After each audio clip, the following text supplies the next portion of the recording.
Hello everyone, मेरा नाम है सूरज और आप लोग देख रहे हैं विद्या नोट्स। तो दोस्तों, इस वीडियो में हम लोग पढ़ने वाले हैं ग्रेविटेशन चैप्टर का जो है इसका जो है लेक्चर 2 है। दोस्तों, अगर आपने पहला लेक्चर नहीं देखा है तो प्लीज़ आप लोग जाकर उसे देख लीजिए, इस चैनल पर अपलोडेड है। तो आप लोग को जो है अच्छा मतलब बेसिक अंडरस्टैंडिंग हो जाएगी कि हम लोग ग्रेविटेशन में कैसे और क्या पढ़ेंगे। खैर दोस्तों, यहाँ पर हम लोग पढ़ने वाले हैं जो है यूनिवर्सल ग्रेविटेशनल जो है Newton's law of universal gravitation. क्या है? Newton's law of gravitation, Newton's law of gravitation. Okay, तो दोस्तों ये न्यूटन्स लॉ ऑफ ग्रेविटेशन क्या कहता है कि कोई भी ऑब्जेक्ट हो, ठीक है, कोई भी दो ऑब्जेक्ट हो या पूरे मतलब यूनिवर्स में कहीं पर भी, सिर्फ अर्थ पे नहीं, पूरे यूनिवर्स में मतलब पूरे ब्रह्मांड में कहीं पर भी अगर दो ऑब्जेक्ट है, अगर मान के चलिए हम एक ऑब्जेक्ट को पकड़ के चले m1 है, क्या है m1, और जो दूसरा ऑब्जेक्ट है वो मान के चलिए उसे हम समझिए कि m2 है। इरेस्पेक्टिव ऑफ देयर साइज, अगर मान के चलिए ये 2 kg का है, ठीक है, अगर ये 5 kg है तो उसे कोई फर्क नहीं पड़ता, ठीक है, किसी भी साइज का हो, तो उनके बीच का जो दूरी रहता है, क्या, इन दोनों के बीच का जो दूरी है, मान से अगर d, ठीक है, तो यहाँ पर क्या अप्लाई होता है, ग्रेविटेशनल फोर्स इन दोनों के बीच में। ठीक है दोस्तों, तो ग्रेविटेशनल फोर्स को हम किस तरह से डिनोट करते हैं? फोर्स को हम लोग डिनोट करते हैं F से। ठीक है दोस्तों, F से डिनोट करते हैं किसी भी फोर्स को। तो यहाँ पर इनका जो है सूत्र किस तरह बनता है कि यूनिवर्सल ग्रेविटेशन फोर्स जो है वो डायरेक्टली प्रोपोर्शनल किसके रहता है? इन दोनों मासेस के प्रोडक्ट में। क्या है? It is directly proportional to the product of these two masses. Okay, यहाँ पर मासेस क्या है? m1 और m2। ठीक है, तो इसके थ्रू जो है ये डायरेक्टली प्रोपोर्शनल होगा। और क्या कहता है ये न्यूटन्स लॉ ऑफ ग्रेविटेशन कि ये इनवर्सली प्रोपोर्शनल किसका होगा? d के स्क्वायर के बराबर, मतलब कि डिस्टेंस के स्क्वायर। तो दोस्तों, जैसे मैंने बताया कि ये जो है F जो है फोर्स जो है इनवर्सली प्रोपोर्शनल है किसके? तो डिस्टेंस के। तो दोस्तों, अगर हम देखिए यहाँ पर डायरेक्टली प्रोपोर्शनल है दोनों के मास के मल्टीप्लिकेशन के, यानी कि प्रोडक्ट के बराबर। और यहाँ पर जो F यानी ग्रेविटेशनल फोर्स जो है किसके? इन दोनों के जो है मतलब डिस्टेंस के जो है वो इनवर्सली प्रोपोर्शनल है। तो यहाँ पर देखिए, तो इन दोनों को अगर हम कंबाइन करें, यानी कि इसको अगर हम आगे चले इक्वेशन 1 और इसको हम पकड़े इक्वेशन 2, ठीक है, तो इन दोनों को अगर हम यहाँ पर कंबाइन करें तो क्या हो सकता है? F यहाँ पर डायरेक्टली प्रोपोर्शनल का साइन ये ऊपर वाला लेंगे हम फ्रॉम इक्वेशन 1, तो m1 इंटू m2 का प्रोडक्ट, ठीक है, m1 और m2, ये m1 मतलब इसका मास का जो प्रोडक्ट, इसका मास का प्रोडक्ट ये ऑब्जेक्ट का, और ये जो है यहाँ पे देखिए इसके यहाँ पर डाउनवर्ड साइड में, मतलब नीचे के डिनोमिनेटर के यहाँ पर, क्योंकि यहाँ पर क्या है, ये इनवर्सली प्रोपोर्शनल है, 1 बाय कोई भी चीज मतलब क्या हुआ वो इनवर्सली प्रोपोर्शनल। ठीक है, तो यहाँ पर अगर हम इसको नीचे लेंगे तो क्या होगा? d square. ठीक है, तो यहाँ पर क्या हुआ? F is directly proportional to m1 into m2, यानी कि मास के प्रोडक्ट के डायरेक्टली प्रोपोर्शनल है, और जो है इनवर्सली प्रोपोर्शनल किसके हैं? तो d स्क्वायर के, यानी कि डिस्टेंस के स्क्वायर के। तो ये हमारा क्या हुआ? ये हुआ हमारा न्यूटन्स लॉ ऑफ ग्रेविटेशन, यही कहता है। ठीक है, अब देखिए दोस्तों, अगर मैंने आपको बताया था पिछले वीडियो में कि जब हम प्रोपोर्शनैलिटी का साइन हटाते हैं ना, तब जो है हमें एक कांस्टेंट को इंट्रोड्यूस करना पड़ता है। ठीक है, तो यहाँ पर जो है हम किस चीज को लाएंगे? यहाँ पर देखिए एक चीज याद रखिएगा, ये न्यूटन्स लॉ ऑफ ग्रेविटेशन है, ये जो फोर्स है कौन सा है? ग्रेविटेशनल फोर्स है दोस्तों। कौन सा है? Gravitational force. तो यहाँ पर जो F जो है, यहाँ पर अगर हम इज इक्वल टू इंट्रोड्यूस करेंगे, क्योंकि हम जो यहाँ पर प्रोपोर्शनैलिटी का साइन हटा रहे हैं, तो यहाँ पर जो है कौन सा कांस्टेंट इंट्रोड्यूस करेंगे? बड़ा सा G, मतलब कैपिटल G। इसे हम क्या कहते हैं दोस्तों? इसे हम कहते हैं, पहले मैं लिख देता हूँ, मैं बताता हूँ आप लोगों को, m1 into m2 d square, इसे कहते हैं कांस्टेंट ऑफ ग्रेविटेशन। क्या कहते हैं? Universal gravitational constant. इसे मैं यहाँ पर लिख देता हूँ दोस्तों, G is equal to universal gravitational constant. ठीक है दोस्तों, इसे हम कहते हैं यूनिवर्सल ग्रेविटेशनल कांस्टेंट। अब देखिए दोस्तों, ये जो है इसे हमने यहाँ पर बना ली, ये है हमारा फोर्स का, यानी ग्रेविटेशनल फोर्स का असली जो है फॉर्मूला। ठीक है दोस्तों, अब देखिए एक चीज बताता हूं आपको, ये G जो है इसे हेनरी कैवेंडिश, किसने? हेनरी कैवेंडिश ने जो है इसका वैल्यू जो है उन्होंने प्राप्त किया था, उन्होंने जो है इसे फाइंड किया था। और G का वैल्यू कितना है? 6.673 इंटू 10⁻⁻11 न्यूटन मीटर स्क्वायर पर kg स्क्वायर, पर मतलब कि अपॉन kg स्क्वायर। इसे हम इस तरह भी लिख सकते हैं कि G is equal to 6.673 into 10⁻⁻11 newton metre square. इसको जो है डिनोमिनेटर को हम इस तरह हटा के kg स्क्वायर इस तरह लिख सकते हैं। ठीक है दोस्तों, ये है हमारा किसका, जी का वैल्यू, तो यूनिवर्सल ग्रेविटेशनल कांस्टेंट जी का जो है ये वैल्यू हुआ। अब दोस्तों एक चीज बताता हूं मैं आपको, जैसे कि हम यहाँ पर आते हैं ये वाले इक्वेशन में, जैसे कि आप लोग यहाँ पर देख रहे होंगे ये जो F जो है m इंटू एम टू, या फिर यहाँ पर आइए m1 इंटू एम टू, ठीक है। तो m1 इंटू एम टू मतलब क्या है, ये डायरेक्टली प्रोपोर्शनल। अगर मैं चाहूँ जैसे कि ये 2 kg का है और यहाँ पर मान लीजिए इसका m1 का वैल्यू कितना है 2 kg, ठीक है। अगर हम इसे जो डबल करेंगे, क्या करेंगे, डबल करेंगे। अगर किसी एक मास को हम डबल करेंगे, किसी एक ऑब्जेक्ट के मास को हम डबल करेंगे, तो ये जो फोर्स जो क्या है ऊपर वाला, ये भी डबल हो जाएगा। क्या हो जाएगा, डबल हो जाएगा। मान के चलिए एक बार बात बताता हूँ आपको, जैसे अगर यहाँ पर हम लिखे F इज इक्वल टू जी, ठीक है, जी का वैल्यू जो है वो हम डाल देंगे, वैल्यू जहाँ पे मैं सिर्फ जी लिखता हूँ यहाँ पर, ठीक है। और मान लीजिए यहाँ पर क्या था, पहले 2 kg था, ठीक है, क्या था 2 kg, तो 2 kg लिखते हैं पहले वाला, ठीक है। और यहाँ पर क्या है इंटू 5, हाँ इंटू 5 है, और डी को जगह पे रखिए। यहाँ पर क्या हुआ 10g upon D, okay. But अगर हम यहाँ पर यहाँ पर अगर हम 4 kg लिख दे, क्या लिख दे 4 kg, मतलब एक मास को क्या किया हम डबल किए, 2 का स्क्वायर क्या हुआ 4, या फिर 2 का डबल क्या हुआ 4। तो अगर हम यहाँ पर ऐसे लिखे F is equal to G into G, यहाँ पर ऐसे 4 लिखिए, 2 यहाँ पे क्या लिखे 4 इंटू 5 अपॉन डी, यहाँ पर क्या होगा 20g अपॉन डी, यानी कि क्या हुआ 4 जो है डायरेक्टली डबल हो गया, क्या हो गया, डबल हो गया। तो यही कहता है यूनिवर्सल लॉ ऑफ ग्रेविटेशन, ये जो है फोर्स जो है ये दोनों मास के क्या है, डायरेक्टली प्रोपोर्शनल। यानी कि एक अगर वस्तु को, यानी कि एक ऑब्जेक्ट को हम अगर डबल करेंगे उसके मास का साइज, तो वो जो है फोर्स जो है डबल हो जाएगा। और एक चीज बचा है दोस्तों, क्या, ये d जो है क्या है, ये d, ये क्या है इनवर्सली प्रोपोर्शनल, लेकिन क्या है d का स्क्वायर, सिर्फ d नहीं, d का स्क्वायर क्या है, d का स्क्वायर। यानी कि क्या, अगर ये डिस्टेंस है, मान के चलिए पहले ये जो था ये था 5 मीटर, क्या था 5 मीटर, ठीक है 5 मीटर। तो अगर हम मान के चलिए यहाँ पर ऐसे लिखते हैं F is equal to G into m1 m2 upon d, d यहाँ पर क्या, d क्या है दोस्तों यहाँ पर 5, ठीक है। तो ये क्या हुआ g into m1 m2 upon 5। But अगर हम जो है इसे क्या कर दिए, सॉरी 5 था यहाँ पर, तो क्या 5 का 25 होगा, क्या है 5 का स्क्वायर है, सॉरी दोस्तों d का क्या है, d का स्क्वायर, यानी कि 5 का square 25। But one more thing, अगर हम यहाँ पर क्या लिए 100 ले लिए, क्या लिए मतलब सॉरी 10 ले लिए, मतलब डबल कर दिए साइज को, क्या किए ये जो डिस्टेंस जो है इसे बढ़ा दिए, मतलब पहले यहाँ पे 5 मीटर पे था, अब जो है इसे हम क्या किए 10 मीटर कर दिए बढ़ाकर, यानी कि डिस्टेंस को बढ़ाकर हम क्या किए, दोनों मास दोनों ऑब्जेक्ट जो है उसे बढ़ाकर मान के चले 10 मीटर पे डिस्टेंस पे कर दिए। तो हम क्या करेंगे, फिर हमें क्या करना पड़ेगा, मैं यहाँ पर आता हूँ।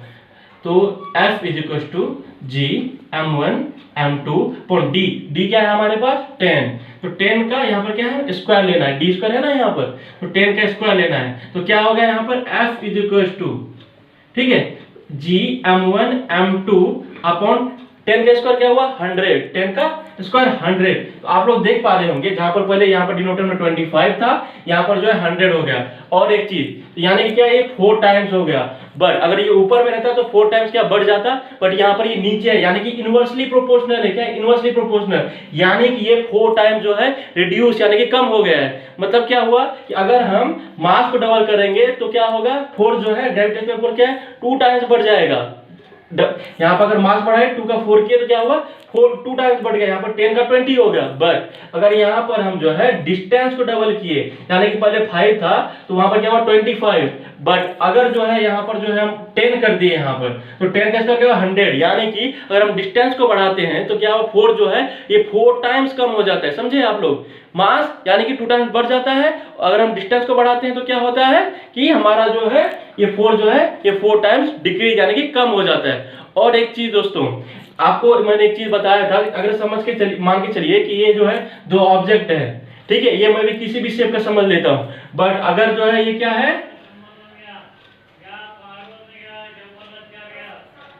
बट अगर जो है ये जो है स्फेरिकल शेप में है, हमारा अर्थ क्या है स्फेरिकल शेप में, अगर जो ये दोनों स्फेयर है तो ये जो है सेंटर से इसका जो डिस्टेंस पकड़ा जाता है, ठीक है, क्या है सेंटर से, यानी कि डिस्टेंस जो था ये यहां से पकड़ा जाता है। फिर जो भी रहेगा अगर न्यूमेरिकल आता है तो आपको बताया जाएगा कि कहां मतलब डिस्टेंस कितना है। मैं बस आपके नॉलेज के लिए बता रहा हूं, ये आपके एग्जाम में उससे यूजुअली नहीं पूछा जाता है 10th बोर्ड में, बट मैं आपको बता रहा हूं। तो अगर ये जो है क्या स्फेयर है तो यहाँ पर सेंटर से इसका डिस्टेंस कैलकुलेट किया जाएगा, ठीक है।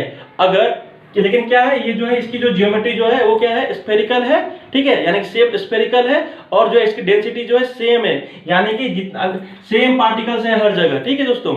और अगर जो है ये कोई दूसरा शेप रहा तो उसका जो सेंट्रॉइड से उसका डिस्टेंस कैलकुलेट किया जाता है दोस्तों। वैसे आपको सेंट्रॉइड जानने की अभी कोई जरूरत नहीं है, ये आपको 11th स्टैंडर्ड पढ़ाया जाएगा। और हाँ दोस्तों, एक चीज बता रहा हूँ कि ये आपके नॉलेज के लिए, एग्जाम पर्सपेक्टिव के लिए कोई जरूरत नहीं, आप लोग बस इतना याद रखिए, बस ये वाला जो कंसेप्ट मैंने पढ़ा है, ठीक है दोस्तों। तो दोस्तों जैसे कि हमने पहला पढ़ा कि जो है न्यूटन लॉ ऑफ ग्रेविटेशन में कि जो है फोर्स क्या है, वो जो है इनवर्सली क्या है, किसके प्रोपोर्शनल है, आर स्क्वायर की, यानी कि डिस्टेंस की, या फिर डी कहें, मैं यहाँ पर डी लिख देता हूँ ताकि आप लोग अच्छे से समझ पाए। यहाँ पर जो है डी के स्क्वायर का जो इनवर्सली प्रोपोर्शनल है दोस्तों। ये कैसे न्यूटन को समझ में आया? एक्चुअली उन्होंने किसका हेल्प लिया, केपलर का थर्ड लॉ। केपलर का थर्ड लॉ क्या था कि केपलर थर्ड लॉ उसे क्या कहते हैं, लॉ ऑफ पीरियड। क्या है, लॉ ऑफ पीरियड। इसे जो है हमने बहुत ही अच्छे तरह से डिस्क्राइब किया है पिछले वीडियो में, आप लोग जाकर प्लीज जाकर वीडियो को देखें, चैनल पे अवेलेबल है। लॉ ऑफ पीरियड ये क्या है, केपलर का थर्ड लॉ। ये क्या कहता था दोस्तों, ये जो है इन आर क्यूब के जो है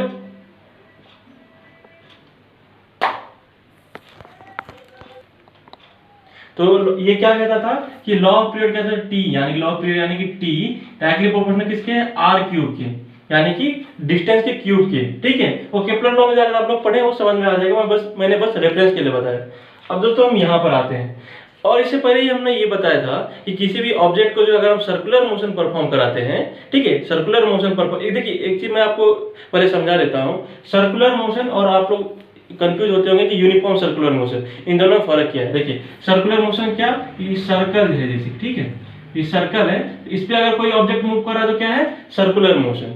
बट अगर हम मान के चलें कि यहाँ पर जो है ये कोई भी ऑब्जेक्ट, जैसे ये ऑब्जेक्ट है, ठीक है, तो ये ऑब्जेक्ट है, ये अगर मूव कर रहा है इस पर, तो ये जो है सेम स्पीड से मूव कर रहा है। क्या है, वैसे यहाँ पर ये वेलोसिटी होता है, तो सेम वेलोसिटी से अगर मूव कर रहा है तो उसे हम बोलते हैं यूनिफॉर्म सर्कुलर मोशन। क्योंकि कभी कभी क्या होता है ना, जैसे कि अगर यहाँ पर 2 किलोमीटर स्पीड है, 2 किलोमीटर पर हावर है या फिर पर सेकेंड है, तो यहाँ पर जो है एक्सीलरेट हो जाता है, यानी कि बढ़ जाता है स्पीड। तो कितना हो जाता है, आप लोग भी अगर कोई गाड़ी चलाता होगा तो उन्हें पता होगा कि एक्सीलरेटर मारते हैं तो स्पीड जो है बढ़ जाती है, ठीक है दोस्तों।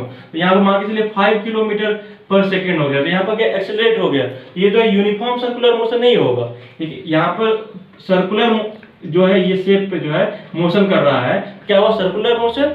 अगर ये सेम स्पीड से मूव कर, यानी कि अगर 2 किलोमीटर पर सेकंड यहाँ पर भी है, तो यहाँ पर भी अगर 2 किलोमीटर पर सेकंड है, तो क्या हुआ, ये यूनिफॉर्म सर्कुलर मोशन। बट अगर यहाँ पर ये 5 किलोमीटर पर सेकंड हो गया तो क्या हुआ, नॉन यूनिफॉर्म सर्कुलर मोशन। तो मुझे लगता है कि आप लोगों को जो है ये वाला डाउट क्लियर हो चुका है।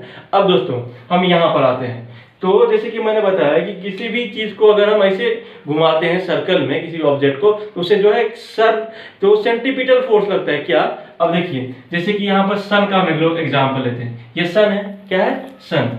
तो इसके जो है चारों तरफ जो है ऑब्जेक्ट, ये मतलब प्लेनेट जो है मूव कर रहे हैं, ठीक है।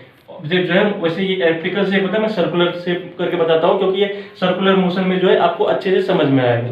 अब दोस्तों यहाँ पर आइए, जैसे कि मान से ये कोई भी प्लेनेट, जैसे कि अर्थ हम समझ के चलते हैं कि कोई भी प्लेनेट है, अर्थ है, तो इसे जो है एक जो है कोई फोर्स है जो कि सन के सेंटर से जो लगता है इस प्लेनेट पर, जो कि इसके चारों ओर रिवॉल्व कर रही है, तो जिसे उसे जो है अपनी ओर क्या है, अट्रैक्ट यानी कि आकर्षित करके, यानी कि खींच के रखती है, जिससे कि ये इससे ही इस पे जो है मतलब ये जो सर्कल है इसी पे जो है रोटेट करता रहे, ठीक है। तो ये क्या है, सेंट्रीपिटल फोर्स। एक सेंट्रीपिटल फोर्स जो है इस पे जो है अप्लाई करता है, क्योंकि मैंने बताया था कि कोई भी ऑब्जेक्ट अगर जो है सर्कल पे जो है अगर रोटेट होता है, उसके ऊपर क्या है, एक सेंटर से जो है एक फोर्स लगती है, जो उसे जो इसी सर्कल पे रोटेट करवाती है, उसे क्या कहते हैं, सेंट्रीपिटल फोर्स। तो यहाँ पर भी दोस्तों जो है एक सन जो है एक सेंट्रीपिटल फोर्स लगाता है इसके ऊपर, ताकि जो है इसी ओर जो है अट्रैक्ट होता रहे, ठीक है। तो सेंट्रीपिटल फोर्स का फॉर्मूला क्या होता है, F इक्वल टू, देखिए ये कंफ्यूज मत होना, वो जो मैंने पहले पढ़ाया था वो क्या था, ग्रेविटेशनल फोर्स। यहाँ पर जो है सेंट्रीपिटल फोर्स, जो कि कब लगता है, कोई भी ऑब्जेक्ट अगर जो है सर्कुलर मोशन परफॉर्म कर रहा हो, ठीक है। कोई भी ऑब्जेक्ट जो है अगर यहाँ पर है, तो यहाँ से जो केंद्र से यानी कि सेंटर से जो है एक इसके ऊपर फोर्स लगता है, ताकि जो इसे जो है अपनी ओर अट्रैक्ट किया रखे, ठीक है, अपनी ओर जो बाउंड करके रखे, अपनी ओर खींच के रखे, तो वो क्या होता है, सेंट्रीपिटल फोर्स। तो सेंट्रीपिटल फोर्स का फॉर्मूला क्या होता है कि mv² अपॉन r, ठीक है, mv² अपॉन r, ठीक है। अब दोस्तों देखिए मैं बताता हूँ, जैसे कि ये सन है, क्या है, सन है, तो इसके जो है अराउंड में जो है यहाँ पर जो है क्या घूमती रहती है, प्लेनेट जो है रिवॉल्व करती रहती है, यानी रिवॉल्व यानी क्या, इसके चक्कर लगाती रहती है, ठीक है।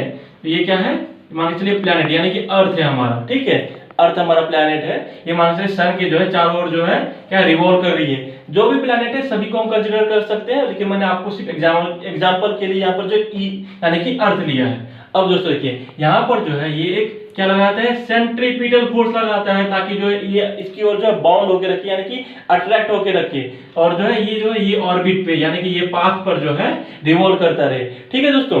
अब देखिए तो mv²/r जो है ये हुआ सेंट्रीपिटल फोर्स का फॉर्मूला। अब मैं कहां पर आता हूं, मैंने आपको बताया था कि केपलर्स का जो है लॉ जो था उसमें कि क्या था, थर्ड लॉ में T is directly proportional to r cube, यानी कि पीरियड जो है किसके प्रोपोर्शनल है, रेडियस यानी कि डिस्टेंस के क्यूब के, ठीक है। खैर वो बात की बात है, इसे हम आगे और पढ़ेंगे। अब मैं इसे जो है रिलेशन बिल्ड करूंगा।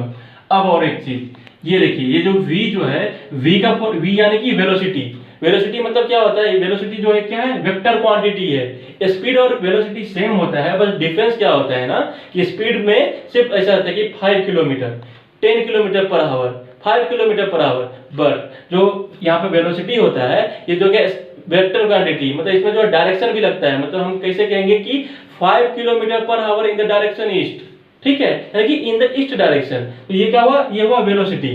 और वेलोसिटी का फॉर्मूला होता है क्या, डिस्टेंस अपॉन टाइम, क्या होता है, डिस्टेंस अपॉन टाइम, ठीक है। तो 2πr अपॉन क्या हुआ, टाइम, यानी कि t से हम इसे कंसीडर किए। तो अगर हम यहां पर लेके आए तो क्या हुआ, f is equal to m, v का क्या हुआ वैल्यू 2πr, ठीक है, अपॉन t इसका स्क्वायर, नीचे r है, ठीक है दोस्तों।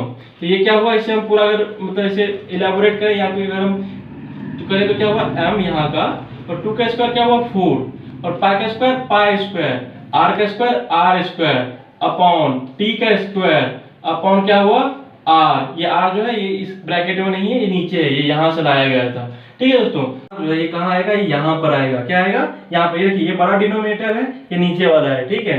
तो अब देखिए यहाँ पर क्या हो जाएगा, ये होगा इस तरह से m into 4 into pi square into r square, ये वाला, और यहाँ पर क्या है, ये r यहाँ का, और ये t स्क्वायर, ये एक r और ये एक r कट गया, तो यहाँ पर क्या बचा हमारे पास, f is equal to m into 4 into pi square into r upon t square. अब एक चीज दोस्तों मैं क्या करूंगा ना, मल्टीप्लाई में से थोड़ा सेपरेट कर लूंगा, तो ये किस तरह हो जाएगा, m into r 4 into pi square into r upon t square. इसे जो है मैंने एक सेपरेट किया थोड़ा सा, मतलब मीनिंग दोनों का सेम हुआ, बस मैंने सेपरेट किया ताकि आप लोगों को अच्छे से समझा पाऊं। और मैंने क्या किया ना दोस्तों, सेपरेट किया, और नीचे जो है, नीचे भी डिवीजन भी किया और मल्टीप्लाई भी किया। अगर मैं कहूं कि ये 2/2 करूं, इसका वैल्यू क्या हुआ, कट होके 1 हो जाएगा, ठीक है। मतलब 1 का मतलब 1 को किसी भी चीज से मल्टीप्लाई करिए तो कितना होगा, उतना ही वैल्यू होगा, यानी कि 2 इंटू 1 2, 5 इंटू 1 5। तो दोस्तों मैं क्या करूंगा यहाँ पर ऊपर भी और नीचे भी क्या करूंगा, r स्क्वायर से मल्टीप्लाई करूंगा, r स्क्वायर से मल्टीप्लाई करूंगा और r स्क्वायर से डिवाइड करूंगा, ठीक है। तो ये जो है सेम हुआ, यानी कि ऊपर भी उसी से मल्टीप्लाई किया, नीचे भी उसी से मल्टीप्लाई किया, इसे हम कट करेंगे तो 1 हो जाएगा। बट इसे मैं बताता हूं कि ये इसलिए हमने कर रहे हैं क्योंकि हमें जो ये वाला रिलेशन बिल्ड करना है, ठीक है। आगे बताता हूं, f इज इक्वल टू क्या हो जाएगा, ये m into 4 into pi square upon r square into, इसे मैं ऐसे रब कर देता हूं, इसका कोई जरूरत नहीं है। तो ये क्या हुआ, r स्क्वायर इंटू r क्या हुआ, r क्यूब, ठीक है। ये और ये जो है ये t स्क्वायर, ठीक है दोस्तों, ये t स्क्वायर। तो ये क्या हुआ, f is equal to m into 4 into pi square upon r square into r cube by t square, ठीक है दोस्तों। अब एक चीज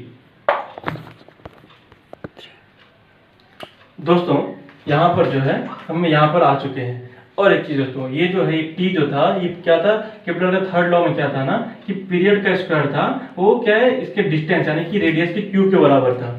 सॉरी ये मिस हो गया था, ये क्या है, t square is directly proportional to r cube. इसे हम इस तरह से लिखे थे वाले वीडियो में, जो है मैंने आपको दोस्तों ये जो था, ये केपलर के लॉ में क्या था, थर्ड लॉ में, कि T square is directly proportional to R cube. तो मुझे यहाँ पे मिस्टेक कर दिया था मैंने कि मैंने T directly proportional to R cube बोला था। तो ये क्या है, टी स्क्वायर यानी कि पीरियड का जो स्क्वायर वो किसके प्रोपोर्शनल है, रेडियस के क्यूब के बराबर, यानी कि डिस्टेंस के क्यूब के बराबर। तो जो है हमने जो है वो वाले वीडियो में किस तरह से किया था, यानी कि इससे प्रीवियस वाले वीडियो में इस चैनल पे डाला हुआ है कि टी, हाँ, T square directly proportional to R cube. इसे हम इस तरह से लिख सकते हैं, कांस्टेंट को हटाने के लिए के लिया, यानी कि कांस्टेंट लिया था आर क्यूब। इसे हम इस तरह से T square upon R cube is equal to k लिखे थे। ठीक है दोस्तों, इसे हम लिखे थे क्या, T square upon R cube upon k. अब यहाँ पर एक चीज देखिए, ये देखिए कहां पर था मैं, तो ये देखिए यहाँ पर तो R cube upon T square, यानी कि इसका उल्टा है, क्या है, यहाँ पर देखिए, यहाँ पर टी स्क्वायर नीचे और यहाँ पर ऊपर है।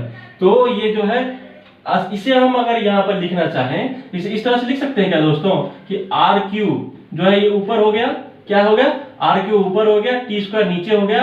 तो इसके पे के था यहाँ पर, ये क्या होगा, 1/k हो जाएगा, क्या हो जाएगा, 1/k।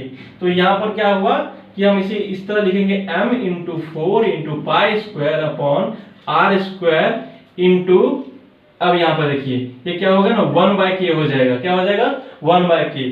और एक चीज, ये क्या है, ये m जो है, ये क्या है, ये मास है किसका, प्लैनेट का, ये जो रिवॉल्व कर रहा है, ये अर्थ का क्या है, मास है। ये समथिंग होता है 6400 × 10⁻24 kg। ठीक है, तो इसे आपको जानने की कोई जरूरत नहीं है, ये आपको 11th स्टैंडर्ड में अच्छे से पढ़ाया जाएगा। तो ये क्या है, ये कांस्टेंट है, मास क्या है, ये हर जगह जाएगी तो मास तो क्या है, कांस्टेंट रहने वाला है, मास क्या है, कांस्टेंट रहने वाला है। तो इसलिए क्या है, ये m, मैं इसे थोड़ा रफ कर देता हूं, कहां पर, यहां पर। तो दोस्तों यहां पर आते हैं कि क्या हो जाएगा, F इज इक्वल टू क्या हो जाएगा, ये m4 और r स्क्वायर क्या है, कांस्टेंट है, क्या है, एक कांस्टेंट है। कांस्टेंट क्या है, मैं यहां पर लिख देता हूं, ठीक है, m × 4 × पाई स्क्वायर, ये क्या है, एक कांस्टेंट है। ठीक है, ये क्या, पाई का वैल्यू कांस्टेंट है, 4 एक कांस्टेंट एक वैल्यू है। मास जो है इसका अर्थ का क्या है, कांस्टेंट, यानी कोई भी प्लैनेट का जो भी मास होगा वो कांस्टेंट रहेगा। और ये के तो कांस्टेंट है ही पहले से। यहाँ पे क्या होता है, 1/r²। तो यहाँ से क्या प्रूव होता है, अगर हम इसे पूरा जो इसे हम कांस्टेंट समझें, इसे हम जो इस पूरे शब्द को, अगर इस पूरे जो वैल्यू को हम क्या कांस्टेंट पकड़ें, क्योंकि ये सब तो कांस्टेंट है, इंटू r 1/r², यानी कि क्या हो गया, कांस्टेंट का तो कोई वैल्यू ही नहीं है, जो भी कुछ भी वैल्यू होगा वो रहेगा। ठीक है, इसका कोई मतलब कोई सिग्निफिकेंस ही नहीं है। तो ये क्या हुआ, इनवर्सली प्रोपोर्शनल हुआ किसके, डिस्टेंस के, यानी कि r के स्क्वायर के बराबर। तो यहीं से क्या जन्म लेता है, क्या यहां से जन्म लिया कि inverse law of Newton, inverse law of gravitation, यानी कि इनवर्स लॉ ऑफ ग्रेविटेशन। ठीक है दोस्तों, inverse law of gravitation Newton ने क्या किया ना, इन दोनों को जो है उसी चीज से जोड़ लिया। ठीक है, इसको जो है इस रेडियस की जो डिस्टेंस है, इसको क्या समझा, यहाँ पे पहले क्या था, सेंट्रीपिटल फोर्स इसे उन्होंने कंज्यूम किया था, बट इसे जो है उन्होंने फिर ग्रेविटेशन से इसे कंपेयर किया। तो यहीं से जो हमने क्या था, फिर क्या निकाले थे हमने, जो ग्रेविटेशन का फोर्स का फॉर्मूला क्या है, m1 m2 अपॉन r²। ठीक है जी, तो ये जो है यहाँ से 1/r² निकला।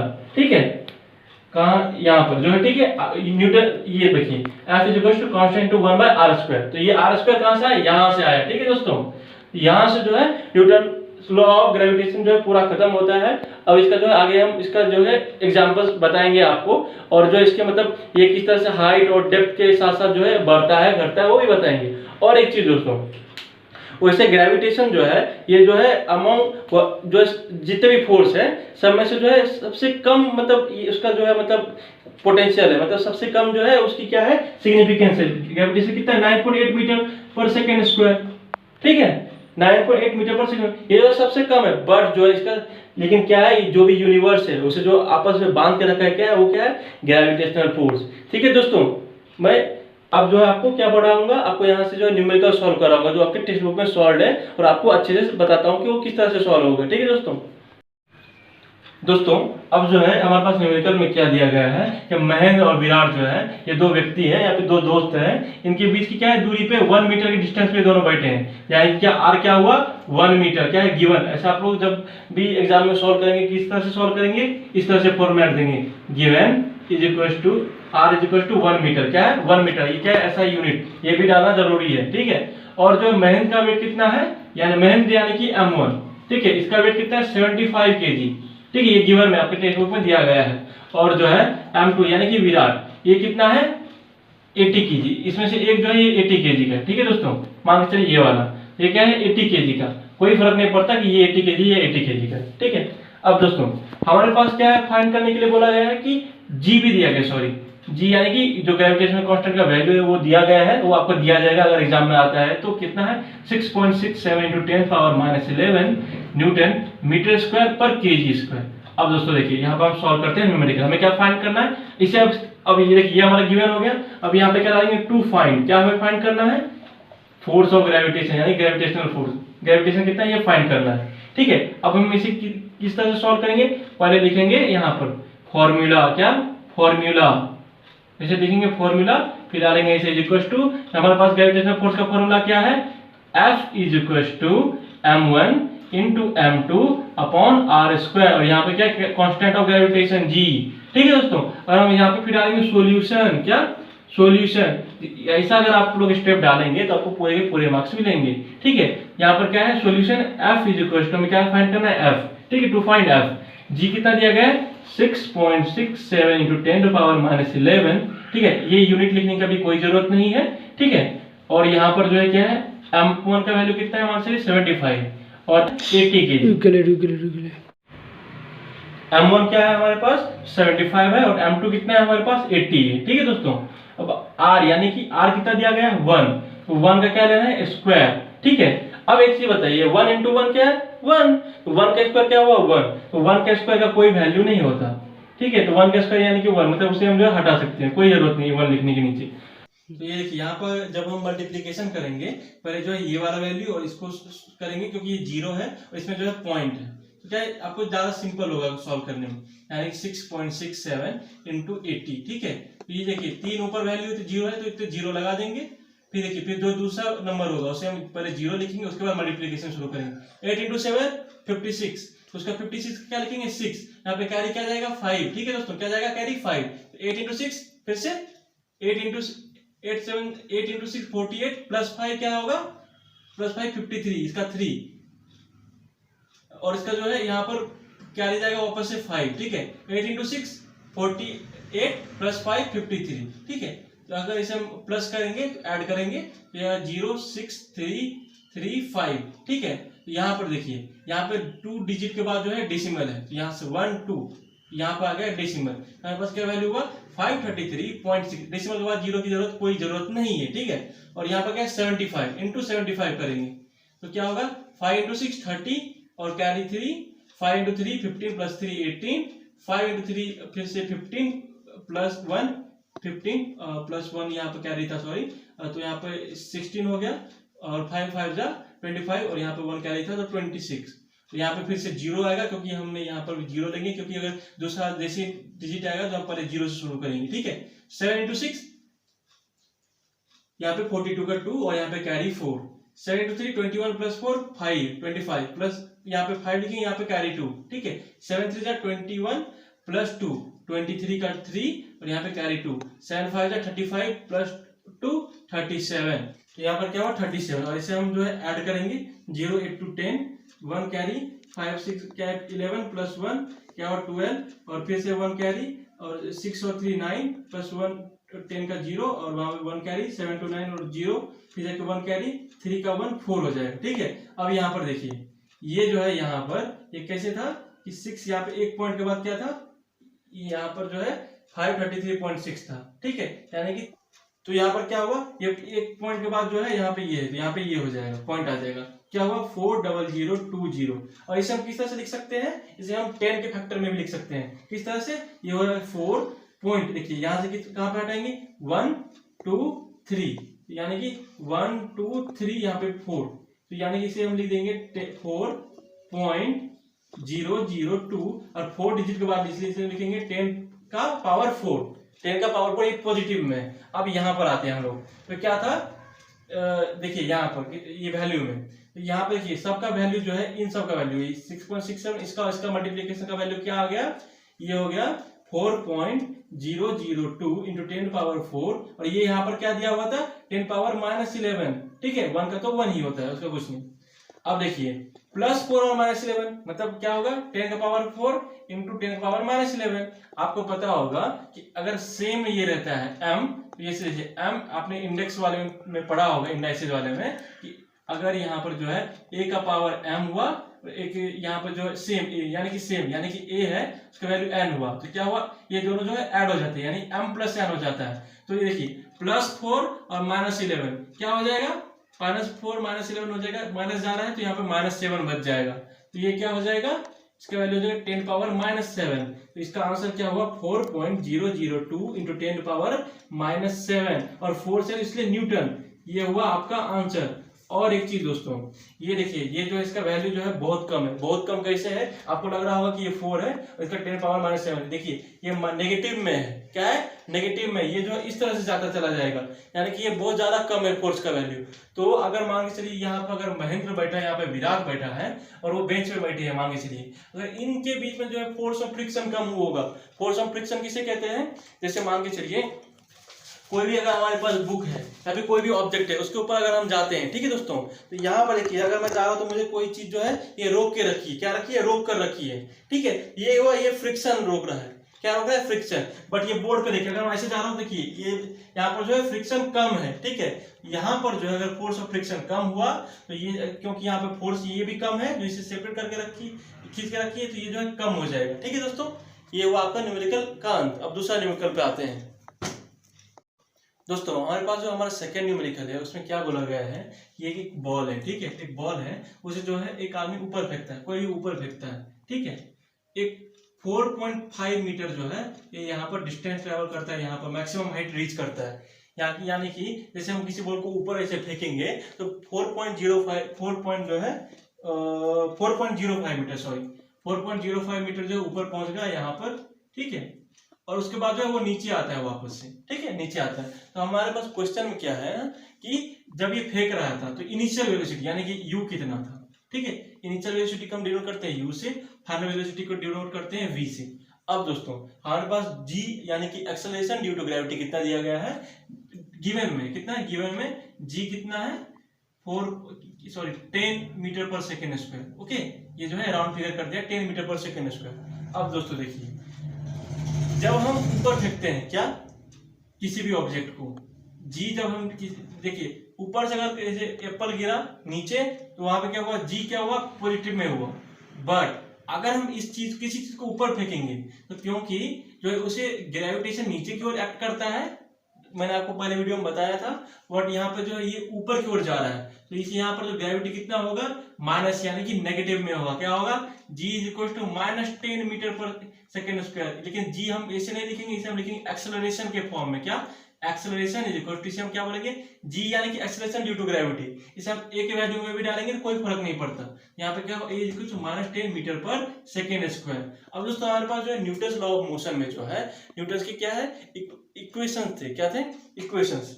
तो दोस्तों न्यूटन्स लॉ ऑफ मोशन में जो है हमारे पास जो है थर्ड इक्वेशन क्या था, v square is equal to u square plus 2as, क्या था v square is equal to u square plus 2as।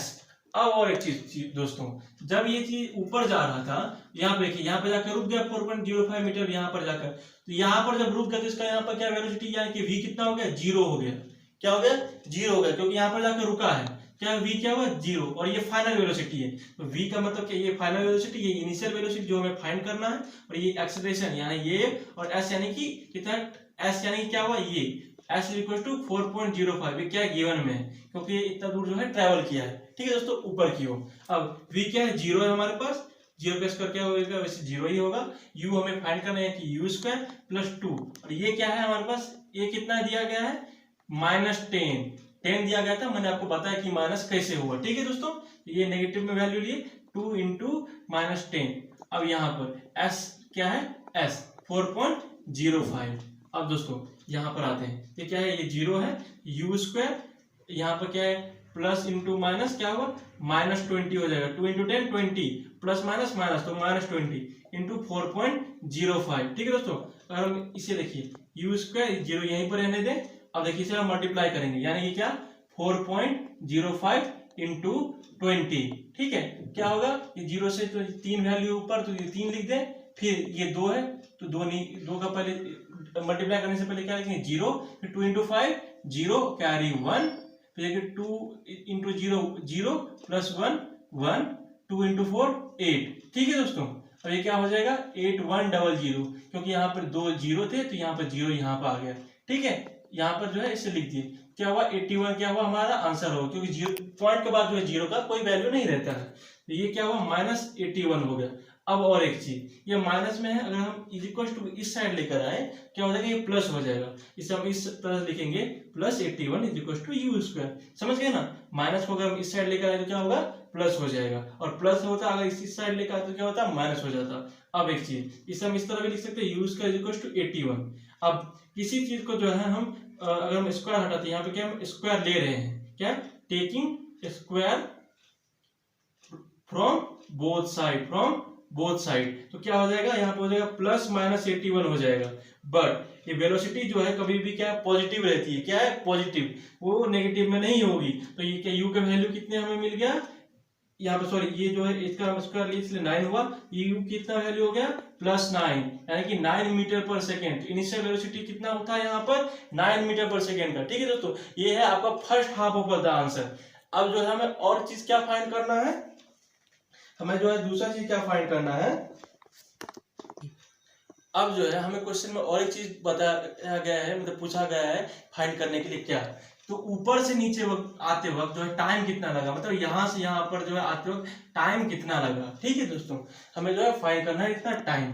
अब और एक चीज, यहाँ पे हमारे पास जो ये केस में क्या था, यहाँ पर जो वेलोसिटी यानी कि बॉल जो ऊपर की ओर बढ़ रही थी और ग्रेविटेशन जो है नीचे की ओर रहती है, तो ये यहाँ पर जो है क्या u जो है यानी कि वेलोसिटी की वैल्यू जो है नेगेटिव, सॉरी एक्सेलरेशन की वैल्यू क्या थी माइनस में थी।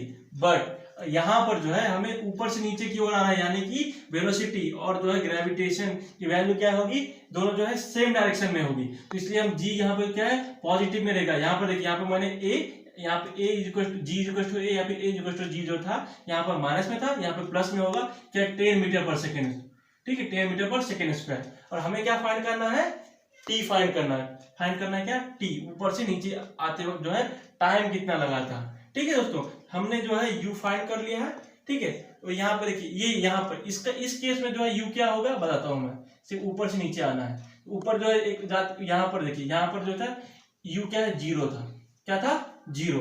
अब और जो है यहाँ पर s जो है हमारे क्या है 4.05 यानी कि डिस्टेंस कितना ट्रैवल हुआ 4.05 मीटर। ठीक है दोस्तों, ऊपर से आते वक्त तो हमारे पास न्यूटन्स लॉ का जो है फर्स्ट वाला क्या था, न्यूटन्स लॉ ऑफ मोशन का, sorry second equation, s is equal to ut plus 1/2 of at square. क्या था, s is equal to ut plus 1/2 of at square. ये गया है न्यूटन्स जो है second law, Newton's law of motion का जो है सेकंड का जो है फॉर्मूला है। अब दोस्तों मैं बताता हूँ, यहाँ पे s क्या है हमारे पास 4.05, मैंने यहाँ पर आपको बताया था 4.05 ये s का वैल्यू यानी कि डिस्टेंस का वैल्यू है, और u कितना है हमारे पास 0, क्या है सॉरी u का वैल्यू क्या है हमारे पास 0। तो यहाँ पे देखिए u यानी कि इनिशियल वेलोसिटी 0, यहाँ पे t और यहाँ पे 1/2 और a का वैल्यू कितना है 10 और t स्क्वायर। यहाँ पे t हमें फाइंड करना है, t हमें नहीं पता। अब और एक चीज, किसी भी चीज को अगर हम 0 से मल्टीप्लाई करेंगे तो वो क्या हो जाएगा 0 हो जाएगा। यहाँ पर क्या होगा, ये 0 होगा, यहाँ पे 4.05 और ये क्या हुआ 2 इंटू 10 कट गया तो 5 हुआ, 5 इन t स्क्वायर। ठीक है दोस्तों, तो अब क्या है, इसे हम इस तरह से 4.05 is equal to 5t square. ये मल्टीप्लाई में इस साइड आएगा तो क्या होगा डिवीजन में आ जाएगा। अगर प्लस है तो इस साइड होगा तो माइनस में, माइनस है तो इस साइड आएगा तो प्लस में, और अगर मल्टीप्लाई है तो इस साइड आएगा तो क्या डिवीजन में, यानी कि 4.05 डिवीजन के लिए हम उसे नीचे ले लेंगे 5 इक्वल टू टी स्क्वायर। ठीक है, 0 का कोई वैल्यू नहीं था, सॉरी यहाँ पर प्लस का साइन था, अगर मल्टीप्लाई का साइन होता तो गलत हो जाता आंसर। अब देखिए इसे हम जो है फाइंड करेंगे, इसे डिवाइड करते हैं 4.05 से। ठीक है, इसे हम ऐसे समझिए कितना हो जाएगा, ये 0. ये पहले 0 लेंगे, ये 40 आ जाएगा नीचे, तो 5 इंटू 8 तो 40 0 0 और फिर ये 5 आएगा नीचे, क्या हो जाएगा 1। ठीक है दोस्तों, तो 5 0 यहाँ पर क्या हुआ टी स्क्वायर क्या हुआ हमारे पास, यहाँ पर आंसर में क्या हुआ कि ये 81 आएगा। क्या आएगा? 0.81। आंसर आएगा हमारे पास 0.81। ठीक है, क्या आएगा? 0.81। अब देखिए इसे हम स्क्वायर ले लिए तो क्या हो जाएगा? 0.9। टी का आंसर कितना हुआ? टी इज इक्वल टू 0.9 और टी का जो ऐसा यूनिट क्या है? सेकेंड। ये हुआ आंसर। ठीक है, टी इज इक्वल 0.9 सेकेंड और यहाँ पर पहले का आंसर क्या था? U is equal to 9 metre per second. तो ये जो है हमारा सेकेंड न्यूमेरिकल यहाँ पे खत्म हुआ था।